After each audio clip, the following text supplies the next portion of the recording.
Hello, ਸਤਿ ਸ਼੍ਰੀ ਅਕਾਲ, good evening ਸਾਰਿਆਂ ਨੂੰ। ਸਵਾਗਤ ਹੈ ਤੁਹਾਡਾ ਮੇਰੇ YouTube ਚੈਨਲ ਹੈਪੀ ਕੰਪਿਊਟਰ ਦੇ ਉੱਪਰ। ਸੋ ਆਪਾਂ ਲਾਸਟ ਵੀਡੀਓ ਦੇ ਵਿੱਚ ਡਿਸਕਸ ਕੀਤਾ ਸੀ 1857 ਦਾ ਵਿਦਰੋਹ। ਉਹਦੇ ਬਾਰੇ ਆਪਾਂ ਥੋੜ੍ਹਾ ਬਹੁਤਾ ਡਿਸਕਸ ਕਰ ਲੈਂਦੇ ਹਾਂ, ਜਿਸ ਨਾਲ ਤੁਹਾਡੀ ਰਿਵੀਜ਼ਨ ਹੋ ਜਾਵੇਗੀ। ਉਹਦੇ ਵਿੱਚ ਆਪਾਂ ਦੇਖਿਆ ਸੀ ਕਿ 1857 ਦਾ ਵਿਦਰੋਹ 10 ਮਈ 1857 ਈਸਵੀ ਦੇ ਵਿੱਚ ਮੇਰਠ ਯੂਪੀ ਤੋਂ ਸ਼ੁਰੂ ਹੋਇਆ ਸੀ। ਉਹਦੇ ਵਿੱਚ ਭਾਰਤੀ ਸੈਨਾ ਨੇ ਚਰਬੀ ਦੇ ਬਣੇ ਹੋਏ ਕਾਰਤੂਸ ਚਲਾਉਣ ਤੋਂ ਮਨ੍ਹਾ ਕਰਤਾ ਸੀ ਅਤੇ ਉਸਦਾ ਜੋ ਪਹਿਲਾ ਸ਼ਹੀਦ ਸੀ ਮੰਗਲ ਪਾਂਡੇ ਸੀ। ਉਸ ਟਾਈਮ ਦੇ ਵਿੱਚ 1857 ਦੇ ਵਿਦਰੋਹ ਸਮੇਂ ਜੋ ਜਨਰਲ ਗਵਰਨਰ ਸੀ ਉਹ ਲਾਰਡ ਕੈਨਿੰਗ ਸੀ। ਸੋ ਆਪਾਂ ਇਹ ਸਾਰਾ ਲਾਸਟ ਵੀਡੀਓ ਦੇ ਵਿੱਚ ਡਿਸਕਸ ਕੀਤਾ ਹੈ। ਸੋ ਜਿਹੜੇ ਮੇਰੇ ਚੈਨਲ 'ਚ ਪਹਿਲੀ ਵਾਰੀ ਆਏ ਨੇ ਤਾਂ ਉਹ ਮੇਰੀਆਂ ਉਹ ਵੀਡੀਓ ਦੇਖ ਸਕਦੇ ਨੇ। ਅਤੇ ਸੋ ਆਪਾਂ ਅੱਜ ਡਿਸਕਸ ਕਰਨ ਜਾ ਰਹੇ ਹਾਂ ਇੰਡੀਅਨ ਨੈਸ਼ਨਲ ਕਾਂਗਰਸ 1885 ਤੋਂ 1947 ਪਾਰਟ 1। ਸੋ ਆਪਾਂ ਜ਼ਿਆਦਾ ਟਾਈਮ ਨਾ ਲਗਾਉਂਦੇ ਹੋਏ ਆਪਾਂ ਡਿਸਕਸ ਕਰਨ ਜਾ ਰਹੇ ਹਾਂ Indian national Congress. Indian national Congress ਦੀ ਸਥਾਪਨਾ 28 ਦਸੰਬਰ 1885 ਈਸਵੀ ਵਿੱਚ ਏ.ਓ. ਹਿਊਮ ਨੇ ਕੀਤੀ। ਏ.ਓ. ਹਿਊਮ ਜੋ ਇੰਗਲਿਸ਼ਮੈਨ ਸੀ, ਰਿਟਾਇਰਡ ICS ਪਰਸਨ ਸਨ। ਸੋ ਉਹਨਾਂ ਨੇ ਇਸ ਦੀ ਸਥਾਪਨਾ ਕੀਤੀ। ਏ.ਓ. ਹਿਊਮ ਨੂੰ ਕਾਂਗਰਸ ਦਾ ਪਤਾਮਾ ਵੀ ਕਿਹਾ ਜਾਂਦਾ ਹੈ। ਸੋ ਇਹ ਤੁਸੀਂ ਗੱਲਾਂ ਯਾਦ ਰੱਖਣੀਆਂ ਨੇ। ਇੱਕ ਤਾਂ ਤੁਸੀਂ ਡੇਟ ਯਾਦ ਰੱਖਣੀ ਹੈ ਵੀ 28 ਦਸੰਬਰ 1885, ਕਿਉਂਕਿ ਇੱਕ ਐਗਜ਼ਾਮ ਦੇ ਵਿੱਚ ਡਾਇਰੈਕਟ ਇਹਦੀ ਡੇਟ ਵੀ ਆ ਜਾਂਦੀ ਹੈ ਅਤੇ ਇਸ ਦੀ ਜੋ ਸਥਾਪਨਾ ਕੀਤੀ ਹੈ ਏ.ਓ. ਹਿਊਮ ਨੇ ਕੀਤਾ, ਇਸ ਦਾ ਕੁਐਸਚਨ ਵੀ ਆ ਜਾਂਦਾ ਹੈ। ਸੋ ਇਸ ਦਾ ਜੋ ਪਹਿਲਾ ਸੈਸ਼ਨ ਹੈ ਆਪਾਂ ਇੰਪੋਰਟੈਂਟ ਸੈਸ਼ਨ ਡਿਸਕਸ ਕਰਾਂਗੇ। ਸੋ ਆਪਾਂ ਇਸ ਦੇ ਜੋ ਪਹਿਲਾ ਸੈਸ਼ਨ ਉਸ ਬਾਰੇ ਡਿਸਕਸ ਕਰ ਰਹੇ ਹਾਂ। ਇਹਦਾ ਜੋ ਪਹਿਲਾ ਸੈਸ਼ਨ ਹੈ, ਪਹਿਲਾਂ ਇਹ ਪੂਨੇ ਦੇ ਵਿੱਚ ਰੱਖਿਆ ਗਿਆ ਸੀ। ਪੂਨੇ ਦੇ ਵਿੱਚ ਉਸ ਟਾਈਮ ਵਿੱਚ ਹੈਜ਼ਾ ਦੀ ਬਿਮਾਰੀ ਫੈਲੀ ਹੋਈ ਸੀ, ਤਾਂ ਬਾਅਦ ਦੇ ਵਿੱਚ ਇਹ ਪਹਿਲਾ ਸੈਸ਼ਨ ਬਦਲ ਕੇ ਬੰਬੇ ਰੱਖ ਦਿੱਤਾ ਗਿਆ ਸੀ।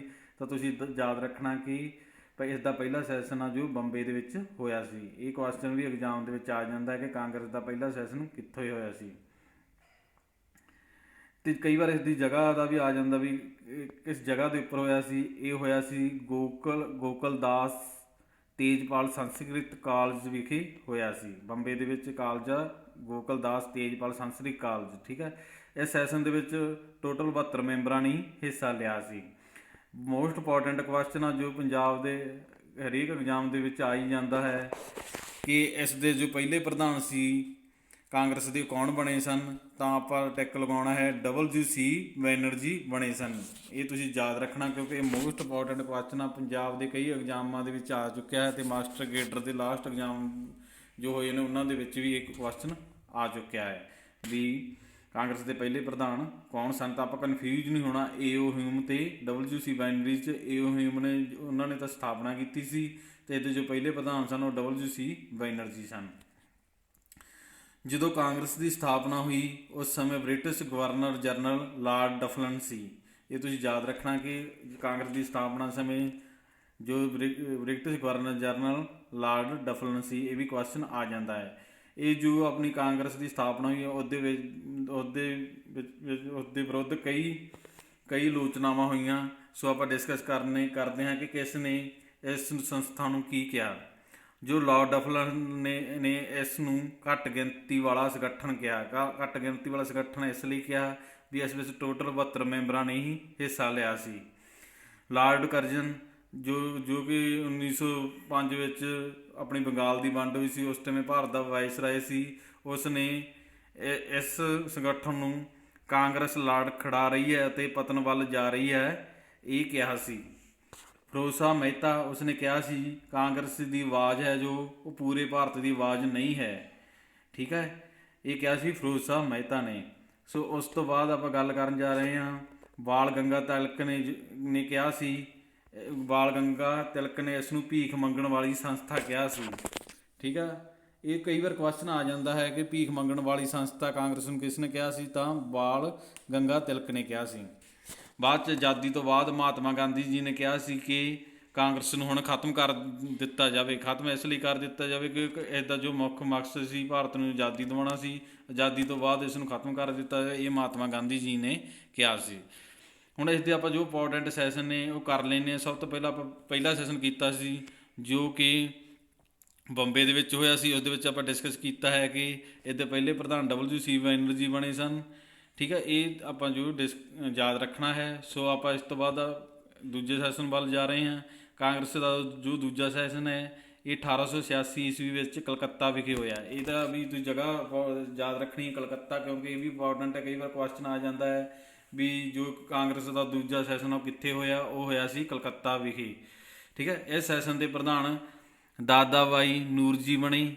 ਠੀਕ ਹੈ, ਜਦ ਲਿਖਣਾ ਦਾਦਾ ਬਾਈ ਨੂਰਜੀ ਬਣੇ। ਦਾਦਾ ਬਾਈ ਨੂਰਜੀ ਨੂੰ ਕੁੱਲ 3 ਵਾਰੀ ਕਾਂਗਰਸ ਦਾ ਪ੍ਰਧਾਨ ਬਣਾਇਆ ਗਿਆ। ਇਹ ਵੀ ਕੁਐਸਚਨ ਇੰਪੋਰਟੈਂਟ ਹੈ, ਕਈ ਵਾਰ ਆ ਜਾਂਦਾ ਦਾਦਾ ਬਾਈ ਨੂਰਜੀ ਕਿੰਨੇ ਵਾਰੀ ਪ੍ਰਧਾਨ ਕਾਂਗਰਸ ਦੇ ਪ੍ਰਧਾਨ ਬਣੇ, ਤਾਂ ਆਪਾਂ ਯਾਦ ਰੱਖਣਾ ਹੈ 3 ਵਾਰ। ਕਿਦੋਂ ਕਿਦੋਂ ਬਣੇ? 1886 'ਚ, 93 'ਚ ਅਤੇ 1906 'ਚ। ਦਾਦਾ ਬਾਈ ਨੂਰਜੀ ਨੂੰ ਗ੍ਰੈਂਡ ਓਲਡ ਮੈਨ ਇੰਡੀਆ ਦਾ ਵੀ ਕਿਹਾ ਜਾਂਦਾ ਹੈ। ਇਹ ਵੀ ਕਈ ਵਾਰ ਕੁਐਸਚਨ ਆ ਜਾਂਦਾ, ਗ੍ਰੈਂਡ ਓਲਡ ਮੈਨ ਇੰਡੀਆ ਕਿਸ ਨੂੰ ਕਿਹਾ ਜਾਂਦਾ? ਦਾਦਾ ਬਾਈ ਨੂਰਜੀ ਨੂੰ ਕਿਹਾ ਜਾਂਦਾ ਹੈ। ਉਸ ਤੋਂ ਬਾਅਦ ਜੋ ਆਪਣਾ ਸੈਸ਼ਨ ਹੈ, ਆਪਾਂ ਤੀਜਾ ਸੈਸ਼ਨ ਦੇਖ ਲੈਂਦੇ ਹਾਂ। ਕਾਂਗਰਸ ਦਾ ਜੋ ਤੀਜਾ ਸੈਸ਼ਨ ਆ ਉਹ 1887 ਈਸਵੀ ਵਿੱਚ ਮਦਰਾਸ ਵਿਖੇ ਹੋਇਆ। ਇਸ ਸੈਸ਼ਨ ਵਿੱਚ ਕਾਂਗਰਸ ਪ੍ਰਧਾਨ ਬਦਰੁਦੀਨ ਤਹੀਬ ਜੀ ਬਣੇ। ਬਦਰੁਦੀਨ ਤਹੀਬ ਜੀ ਬਣੇ। ਇਹ ਪਹਿਲੇ ਮੁਸਲਮਾਨ ਸੀ ਜੋ ਕਾਂਗਰਸ ਦੇ ਪ੍ਰਧਾਨ ਬਣੇ। ਇਹ ਕੁਐਸਚਨ ਵੀ ਬਹੁਤ ਇੰਪੋਰਟੈਂਟ ਹੈ ਕਿ ਕਾਂਗਰਸ ਦੇ ਪਹਿਲੇ ਮੁਸਲਿਮ ਪ੍ਰਧਾਨ ਕੌਣ ਸਨ, ਤਾਂ ਤੁਸੀਂ ਯਾਦ ਰੱਖਣਾ ਬਦਰੁਦੀਨ ਤਹੀਬ ਜੀ ਪਹਿਲੇ ਮੁਸਲਮਾਨ ਸੀ ਜੋ ਕਾਂਗਰਸ ਦੇ ਪ੍ਰਧਾਨ ਬਣੇ। ਉਸ ਤੋਂ ਬਾਅਦ ਆਪਾਂ ਡਿਸਕਸ ਕਰ ਲੈਂਦੇ ਹਾਂ ਚੌਥਾ ਸੈਸ਼ਨ। ਜੋ ਚੌਥਾ ਸੈਸ਼ਨ ਹੈ ਉਹ 1888 ਈਸਵੀ ਵਿੱਚ ਇਲਾਹਾਬਾਦ ਵਿਖੇ ਹੋਇਆ। ਇਸ ਸੈਸ਼ਨ ਦੇ ਪ੍ਰਧਾਨ ਜਾਰਜ ਜੂਲੇ ਬਣੇ ਸੀ। ਇਹ ਵੀ ਇੰਪੋਰਟੈਂਟ ਹੈ ਕਿਉਂਕਿ ਇਹ ਪਹਿਲੇ ਬ੍ਰਿਟਿਸ਼ ਸੀ ਜੋ ਇਸ ਕਾਂਗਰਸ ਦੇ ਪ੍ਰਧਾਨ ਬਣੇ ਸੀ। ਠੀਕ ਹੈ, ਇਹ ਕੁਐਸਚਨ ਵੀ ਇੰਪੋਰਟੈਂਟ ਹੈ ਵੀ ਪਹਿਲੇ ਬ੍ਰਿਟਿਸ਼ ਸੀ ਜੋ ਕੌਣ ਸੀ ਜੋ ਕਾਂਗਰਸ ਦੇ ਪ੍ਰਧਾਨ ਬਣੇ ਸੀ, ਉਹ ਸੀ ਜਾਰਜ ਜੂਲੇ। ਠੀਕ ਆ, ਇਹ ਤੁਸੀਂ ਯਾਦ ਰੱਖਣਾ। ਉਸ ਤੋਂ ਬਾਅਦ ਆਪਾਂ ਜੋ ਵੀ ਆਪਣੇ ਇੰਪੋਰਟੈਂਟ ਸੈਸ਼ਨ ਨੇ ਉਹੀ ਡਿਸਕਸ ਕਰਾਂਗੇ। ਉਸ ਤੋਂ ਬਾਅਦ ਆਪਾਂ ਕਰ ਰਹੇ 1896 ਦੇ ਸੈਸ਼ਨ ਦੇ ਬਾਰੇ। ਜੋ 1896 ਦੇ ਸੈਸ਼ਨ ਵਿੱਚ ਪਹਿਲੀ ਵਾਰ ਬੰਦੇ ਮਾਤਰਮ ਗਾਇਆ ਗਿਆ ਸੀ। ਬੰਦੇ ਮਾਤਰਮ ਤੁਹਾਨੂੰ ਪਤਾ ਹੋਣਾ ਚਾਹੀਦਾ ਕਿਸ ਨੇ ਲਿਖਿਆ ਸੀ। ਇਹ ਲਿਖਿਆ ਸੀ ਬੈਂਕਮ ਚੰਦਰ ਚੈਟਰਜੀ ਨੇ ਦੀ ਰਚਨਾ ਹੈ। ਇਹ ਜੋ ਸੈਸ਼ਨ 1896 ਦਾ ਕਲਕੱਤਾ ਵਿਖੇ ਹੋਇਆ ਸੀ। ਇਸ ਦੇ ਪ੍ਰਧਾਨ ਜੋ ਰਹੀਮਤੁੱਲਾ ਸਾਨੀ ਜੀ ਸਨ। ਉਸ ਤੋਂ ਬਾਅਦ ਆਪਾਂ ਗੱਲ ਕਰਦੇ ਹਾਂ 1905 ਦੇ ਸੈਸ਼ਨ ਦੀ। ਇਹ ਸੈਸ਼ਨ ਵਾਰਾਣਸੀ ਵਿੱਚ ਹੋਇਆ। ਇਹਦੇ ਵਿੱਚ ਕਾਂਗਰਸੀ ਪ੍ਰਧਾਨ ਗੋਪਾਲ ਚੰਦਰ ਗੋਖਲੇ ਸੀ।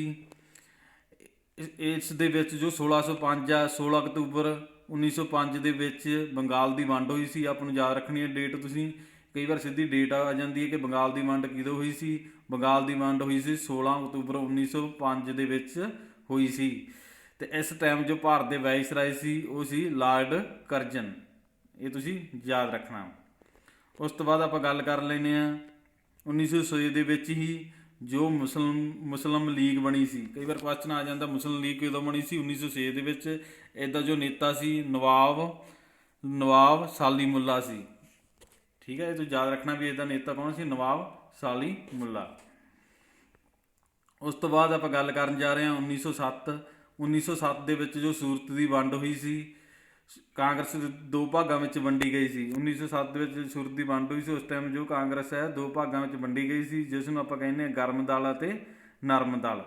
1907 ਦੇ ਜੋ ਸੈਸ਼ਨ ਦੇ ਪ੍ਰਧਾਨ ਸਨ ਰਾਮ ਬਿਹਾਰੀ ਬੋਸ ਸਨ। ਅਤੇ ਜੋ ਗਰਮ ਦਲ ਦੇ ਵਿੱਚ ਆਉਂਦੇ ਨੇ ਉਹ ਨੇ ਤਿਲਕ ਰਾਜਪੁੱਤ ਰਾਏ, ਵਿਪਨ ਚੰਦਰ ਪਾਲ। ਅਤੇ ਨਰਮ ਦਲ ਦੇ ਜੋ ਨੇਤਾ ਸੀ ਉਹ ਗੋਪਾਲ ਕ੍ਰਿਸ਼ਨ ਗੋਖਲੇ ਸਨ।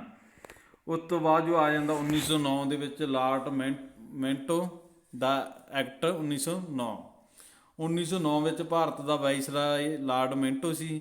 ਇਸ ਨੇ ਜੋ divide and rule the policy ਅਪਣਾਈ ਸੀ। ਇਸ ਵਿੱਚ ਉਸਨੇ ਕਿਹਾ ਸੀ ਕਿ ਹਰੇਕ ਹੀ ਜੋ ਆਪਣਾ ਹੈ ਅਲੱਗ-ਅਲੱਗ ਵੋਟ ਕਰੇਗਾ, ਕਿ ਮੁਸਲਮਾਨ ਨੂੰ ਹੀ ਵੋਟ ਕਰੇਗਾ, ਹਿੰਦੂ ਨੂੰ ਹੀ ਵੋਟ ਕਰੇਗਾ। ਇਸ ਨੇ ਇਹ ਨੀਤੀ ਅਪਣਾਈ ਸੀ।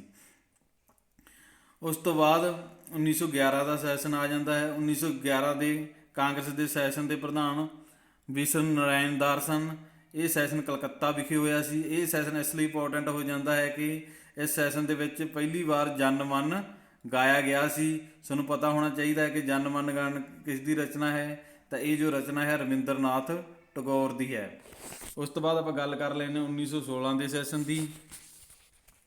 ਜੋ 1916 ਦਾ ਸੈਸ਼ਨ ਹੈ ਇਹ ਲਖਨਊ ਵਿਖੇ ਹੋਇਆ ਸੀ। ਇਸ ਨੂੰ ਆਪਾਂ ਲਖਨਊ ਸਮਝੌਤੇ ਦੇ ਨਾਮ ਨਾਲ ਵੀ ਜਾਣਿਆ ਜਾਂਦਾ ਹੈ।